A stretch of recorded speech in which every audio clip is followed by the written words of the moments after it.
Boa noite a todos. Vamos então o Evangelho, para que a gente possa ir se harmonizando com a mente, né? Que foi tão bem preparado pelos Espíritos para nos receber na noite de hoje. Eu abri aqui o capítulo 9 do Evangelho, na instrução, o bem-aventurados os que são brandos e pacíficos. Na instrução dos Espíritos, no item 6, ele fala sobre a afabilidade e a doçura. É uma página do Lázaro. A benevolência para com seus semelhantes, fruto do amor ao próximo, produz a afabilidade e a doçura, que lhes são as formas de manifestar-se. Entretanto, nem sempre há que fiar nas aparências. A educação e a frequentação do mundo podem dar ao homem o verniz dessas qualidades. Quantos há cuja fingida bonomia não passa de máscara para o exterior, de uma roupagem cujo talhe primoroso dissimula as deformidades interiores? O mundo está cheio dessas criaturas, que têm nos lábios o sorriso e no coração o veneno, que são brandas desde que nada as agaste, mas que mordem a menor contrariedade, cuja língua de ouro, quando falam pela frente, se muda em dardo peçonhento quando estão por detrás. A essa classe também pertencem esses homens de exterior benigno, que, tiranos domésticos, fazem que suas famílias e seus subordinados lhes sofram o peso do orgulho e do despotismo, como a quererem desforrar-se do constrangimento que fora de casa se impõe a si mesmos. Não se atrevendo a usar de autoridade para com os estranhos, que os chamariam à ordem, acham que pelo menos devem fazer-se temidos daqueles que lhes não podem resistir. Envaidecem-se de poderem dizer: aqui mando e sou obedecido, sem lhes ocorrer que poderiam acrescentar: e sou detestado. Não basta que os lábios manem leite e mel, se o coração, de modo algum, lhes está associado, só há a hipocrisia. Aquele cuja afabilidade e doçura não são fingidas, nunca se desmente. É o mesmo tanto em sociedade como na intimidade. Esse, ademais, sabe que se pelas aparências se consegue enganar os homens, a Deus ninguém engana. Essa é uma página de Lázaro, Paris, 1861. Então vamos rogar a Deus, Pai de infinito amor e bondade, que ilumine a nossa noite, que nos ajude a abrir o coração para refletirmos a respeito da lição da noite de hoje, que é uma lição que vai calar fundo os nossos corações, pois se trata de cuidar do corpo e cuidar também da alma. Que Jesus esteja conosco, que os mentores nos auxiliem e que ao sairmos daqui hoje possamos sair mais leves, mais acrescidos da graça divina. Que assim seja. Bom, eu peço desculpa, eu tinha arrumado slides, para trazer, mas infelizmente a tecnologia às vezes nos dá o tombo. Então, como eu disse, o tema nosso hoje para reflexão é cuidar do corpo e do espírito. É do capítulo 12 do Evangelho, no capítulo Sede Perfeitos. Então, vamos lá. Infelizmente, vocês vão ter só que olhar para a minha carinha e ouvir a minha palavra. Este tema está contido, então, no capítulo 12, que trata trata do tema Sede Perfeitos. Nós temos, então, um espírito, somos espíritos, que é coberto, por assim dizer, pelo nosso corpo perispiritual, e, estando encarnados, temos o nosso corpo físico.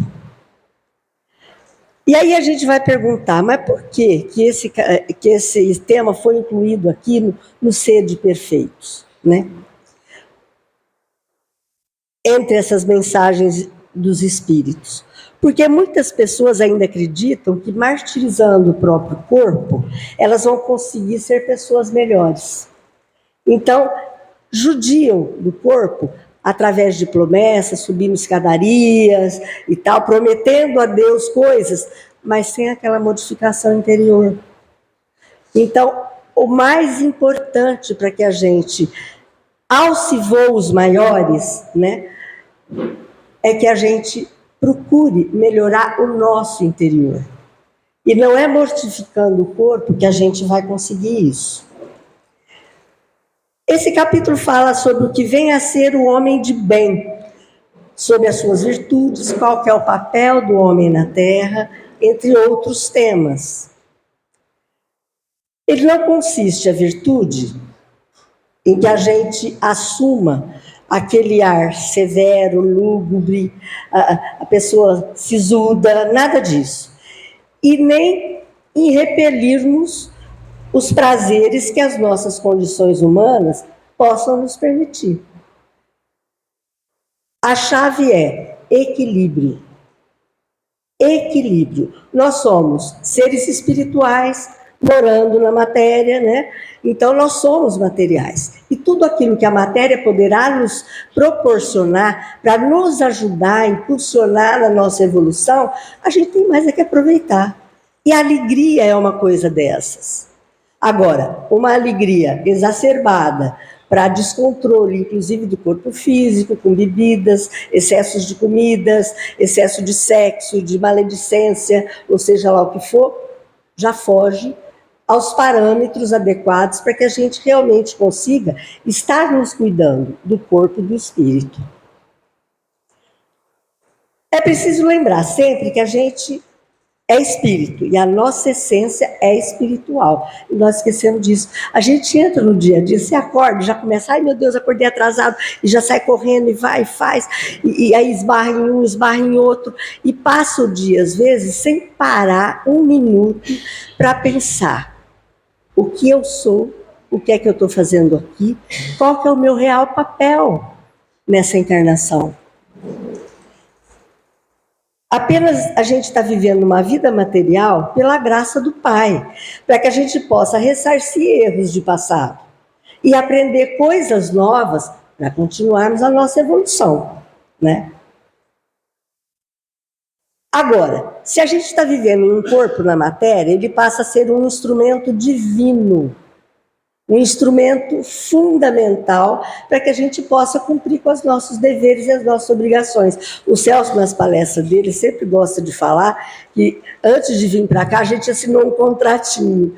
Então, para cumprir esse contratinho, né, a gente tem que cuidar muito bem do nosso instrumento, porque senão a gente não vai conseguir o nosso propósito reencarnatório.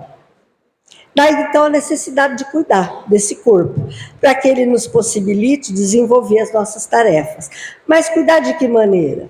É aquele excesso, bombando na academia, tomando aquelas bombas para ficar com o corpão, nada disso. É equilíbrio, equilíbrio o tempo todo, em todas as ações, em todas as possibilidades de vida que a gente tiver pela frente. Então, esse exagero em manter a forma realmente não é o ideal, porque ele, inclusive, suscita a vaidade. E disciplina é a palavra. Disciplina de vida com alimentação adequada, um sono reparador, harmonia de pensamentos, palavras e ações, para que nosso corpo possa funcionar harmoniosamente. A medicina, avançando agora, fala aí na... Então, a gente precisa acreditar que não é macerando o corpo que a gente vai conseguir se melhorar. O Celso fica toda hora mandando eu fazer assim com o microfone e eu esqueço. A perfeição moral vem das atitudes, né? Dos nossos pensamentos, da nossa vontade, e não das ações externas que a gente possa fazer assim em reação às coisas, e não agindo de uma maneira adequada a cada situação que nos é apresentada. Para resolver essa questão, aí um dos espíritos, porque eu peguei assim vários espíritos desse capítulo 12, né, falando lá nas instruções dos espíritos a respeito disso. Então, para resolver essa questão, apoiar-me em princípios elementares e começarei por demonstrar a necessidade de cuidar-se do corpo, segundo as alternativas de saúde e de enfermidade, que influi de maneira muito importante sobre a alma, que se considera cativa na carne. Para que essa prisioneira viva, ele usou o termo prisioneira viva, né, se expanda e chegue mesmo a conceber as ilusões da liberdade, tem o corpo de estar são, disposto e forte. Então, você macerar teu corpo, trabalhar, não se cuidar, não dormir adequadamente, é prejudicial à sua própria encarnação.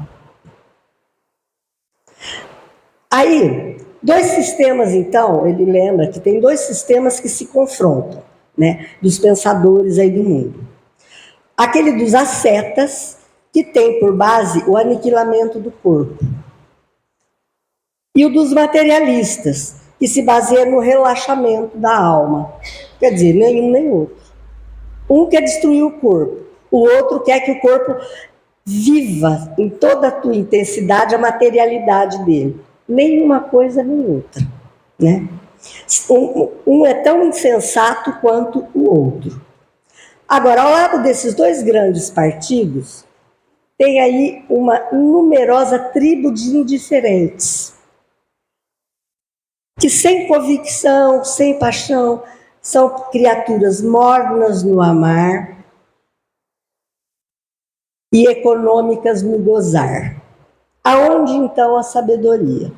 O que ele quer dizer com econômicas no gozar e mornos no amar? Quer dizer, são pessoas que não buscam o outro para a troca, para crescerem juntos. E o doutor Inácio, ele fala nos livros dele, o Inácio Ferreira, ele fala nos livros dele que a grande maioria dos espíritos que estão transitando aqui pela Terra, encarna, reencarna, né, desencarna, encarna, não tem nem noção se estão encarnados ou desencarnados. Chega do lado de lá, acho que está encarnado ainda. E não se fixam na questão de que são seres espirituais e que precisam se melhorar para poder ascender, para poder chegar no local para o qual nós fomos criados. É claro que estamos longe disso, nós estamos no segundo mundo da escala evolutiva ainda, né? No mundo de provas e expiações, se preparando para ser um mundo de regeneração. E por isso Jesus disse, há 2000 anos e tanto atrás, os mansos herdarão a terra. Eles não vão herdar um pedaço de chão, eles vão herdar a condição de continuarem reencarnando na terra, se eles mantiverem o seu magnetismo compatível com o magnetismo da terra. Porque os espíritos são atraídos para os mundos através do próprio magnetismo, do mundo e da criatura. Então não existe nada de fantástico na lei divina, é tudo natural.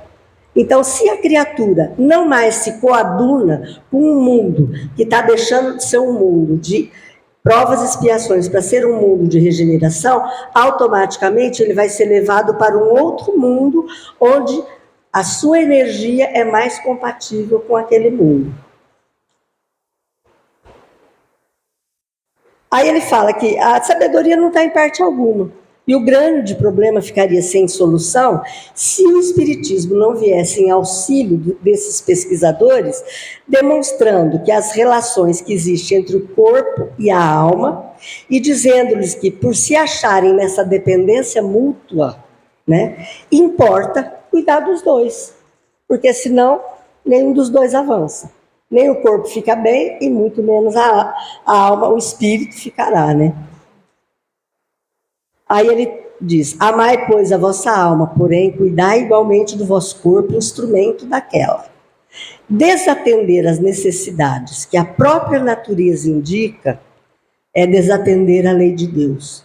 Então, o alimento adequado, na quantia adequada, né? Feito com amor, com carinho. Um sono que refaça. O andar ao ar livre, o olhar para o céu, o ver as estrelas, tudo isso faz parte dessa reorganização que a gente precisa para melhorar a nossa própria energia. O nosso próprio corpo se sentir mais harmonizado com as leis divinas. Aí ele pergunta: sereis porventura mais perfeitos se martirizando o seu corpo, não vos tornardes menos egoístas? Quer dizer, não adianta nada alguém se martirizar. Por exemplo, isso era, não sei se ainda é, muito comum nessas religiões onde o celibato é obrigatório. Então, as pessoas que tinham que cumprir o celibato, muitas vezes é natural do ser humano encarnado na Terra, nas condições que nós vivemos, né, terem pensamentos sexuais. Então, eles usavam o silício. Tinha uns que tinham umas bolas com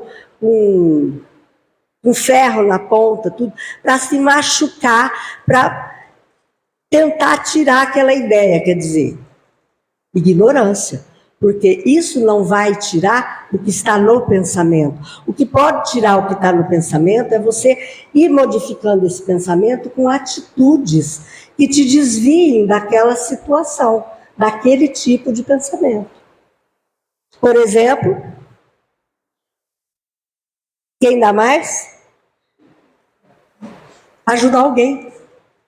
Ajudar alguém, seja lá o que for. Entregar um copo d'água para alguém, levantar uma vassoura que está caída no chão. Pensar um pouco mais no outro do que tanto em si mesmo. Então você vai começando a equilibrar aquilo que vem à sua mente. Agora, a perfeição está toda nas reformas, porque fizerdes passar no vosso espírito. Então, o que a gente tem que dobrar não é o corpo, é o espírito. Submetei-o, humilhai-o, mortificai-o. Esse é o meio de tornardes dócil à vontade de Deus e o único de alcançardes a perfeição. Isto são palavras de Jorge, um espírito protetor, em Paris, 1863. Agora, a questão da mortificação do espírito não é, gente, que a gente tem que ser infeliz. Não é isso, né? A gente tem que mortificar no seguinte sentido: se aquilo que está me movendo não é o melhor, nem para mim, nem para os outros, por que é que eu vou continuar nessa? Então vamos tentar modificar essa situação interior para evitar que a gente continue nesse desequilíbrio. Mortificar no sentido de... Eu não gosto de usar a palavra matar. Matar aqueles sentimentos antigos que a gente traz de tantos milênios que estão agregados. Mas modificar. Modificar. É isso, esse é o trabalho. Não é nada fácil, a gente sabe disso. O nosso dia a dia nos mostra essa dificuldade, mas é a única solução. E Jesus já falou lá atrás. Abraça o teu irmão, ser caridoso, né? O próprio lema do Espiritismo: fora da caridade não há salvação. Não é fora do Espiritismo. Não é vir no centro, ouvir palestra, tomar passe, participar de sessão. Não, é fora da caridade é que não há salvação. Então, se a gente quer se melhorar interiormente, tem que pensar nessas questões. A perfeição está toda, como disse o Cristo, na prática da caridade absoluta. Mas os deveres da caridade alcançam todas as posições sociais, desde o maior até o menor. Por quê? Caridade não é só dar o que tem, não é só dar o material. É um olhar, é um carinho, um sorriso. É ver alguém sentado num banco, se aproximar, tentar uma conversa. O meu filho, às vezes, ele fica bravo comigo. Fala: mãe, você fala muito com as pessoas na rua. Isso é muito ruim, mãe. O que é isso? Você fica intrometendo na vida de todo mundo. Aí eu falei para ele: filho, olha, outro dia a gente estava numa sorveteria E aí, na hora que eu ia saindo, eu vi uma senhora com um colar no pescoço. Aí eu cheguei perto dela e falei assim, olha, eu tô olhando para você, eu tô me vendo há 50 anos atrás. Ela falou, ah, é? Eu falei, é, porque eu usava colete daqui até aqui. E ainda tenho problemas gravíssimos. O médico disse que eu ia terminar meus dias numa cadeira de roda no mínimo. E eu estou aqui, com 75 anos e estou em pé. Porque a gente tem que ter disciplina, disciplina de vida, acreditar, crer, fazer o que é necessário para melhorar o seu corpo, a sua mente, e com isso você vai modificando o seu espírito. Aí a filha estava do lado, mãe, tá vendo, mãe, que coisa boa, eu fico falando para você, você não me escuta. Aí a mulher olhou e falou, ai, muito obrigada, viu, filha? Eu falei, não, me deu uma vontade de parar aqui e conversar com você, porque é uma coisa simples. Eu olhei para ela e falei, puxa vida, ela deve estar sofrendo tanto, porque é horrível ficar com aquilo. E eu fiquei tanto tempo, tantos anos de colete, né, sem poder, me arrastava pelo chão muitas vezes, mas é muito interessante essa questão. Quando você se dispõe a olhar para o outro, você encontra forma de penetrar o coração do outro. Uma coisa simples, uma palavrinha que não... Eu me surpreendi aquele dia, porque eu falei, gente, eu não imaginei que fosse uma coisa assim tão prazerosa. Acho que muito mais para mim do que para ela até, entendeu? Então são coisas assim que a gente não pode deixar de prestar atenção. Não pode de maneira nenhuma. Agora, e é unicamente no contato com semelhantes e nas lutas do dia a dia, né, é que a gente vai encontrando esse desejo de praticar a tal da caridade. Eu fico tão assim de falar em caridade, porque é muito difícil.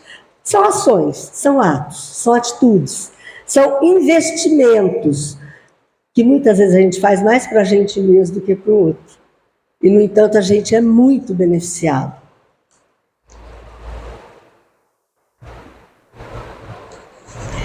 Nós somos chamados a estar em contato com espíritos de naturezas diferentes o tempo todo, de caracteres opostos. Não choqueis a nenhum daqueles com quem estiverdes. Sede joviais, sede ditosos, mas seja a vossa jovialidade aquela que provém de uma consciência limpa. Seja a vossa ventura a do herdeiro do céu, que conta os dias que faltam para entrar na posse da sua herança. E qual que é a herança? É o amor divino.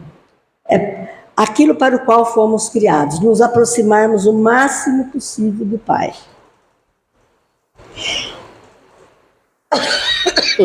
Deus é amor. E aqueles que amam santamente, Ele os abençoa. Um espírito protetor, Bordeaux, 1863.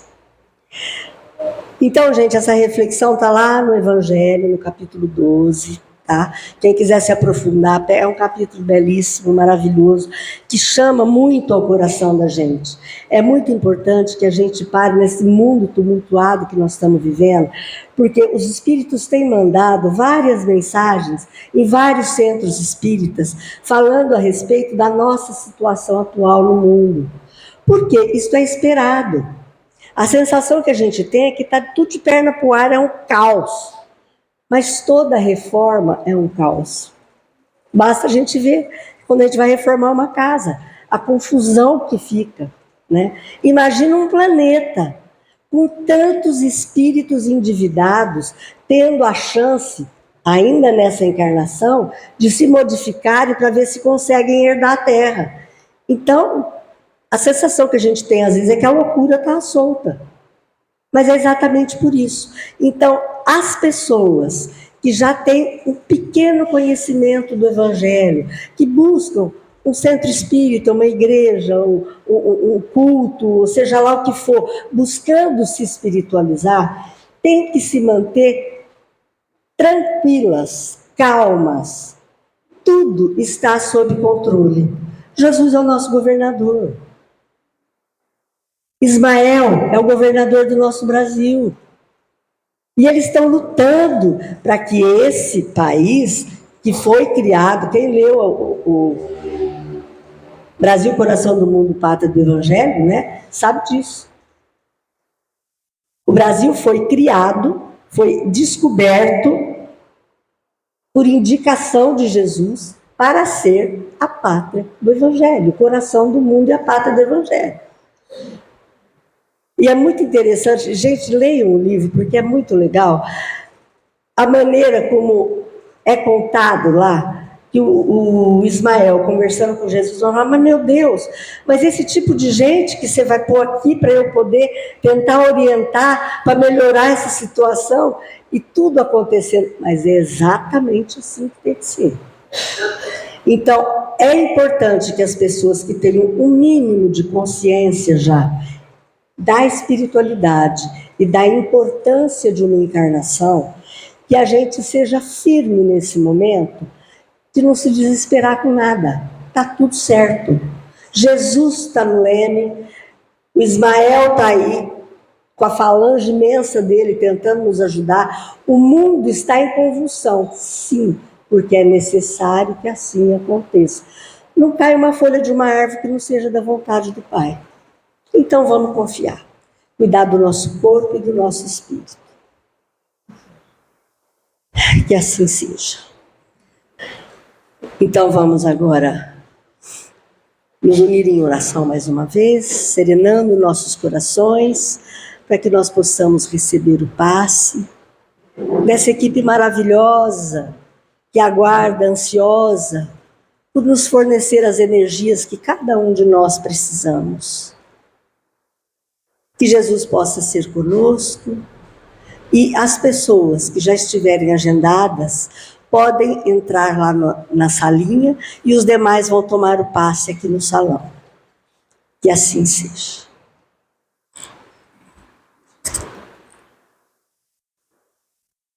Senhor Jesus, médico de nossas almas, amigo querido de todas as horas, é com o coração cheio de alegria que agradecemos por mais esta oportunidade, por este banquete espiritual, por essa troca de energias que nos alimenta, que nos impulsiona a nos tornarmos pessoas melhores. Sê conosco, Jesus,